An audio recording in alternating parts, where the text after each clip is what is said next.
तर आहे गाईस, शाळेतून आले तशीच ना सगळं सामान काढून फेकलं होतं.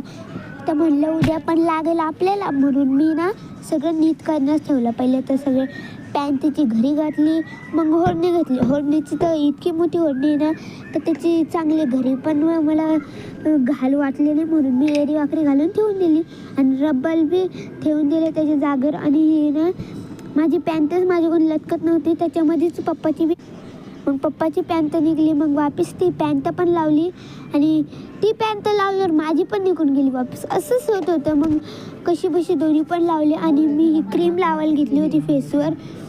ही क्रीम इतकी भारी, मला खूप आवडते. क्रीम मी ना आंघोळीच्या पहिले लावते, जी की मी आत्ता तर नाही व्हिडिओमध्ये टाकली, मी नेक्स्ट ब्लॉगमध्ये टाकेल.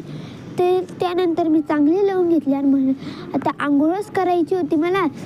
तर म्हटलं चला त्याची तयारी करूया, म्हणून मी गेले बाथरूममध्ये आणि ना तिथे जाऊन टपमध्ये नळ चालू केला.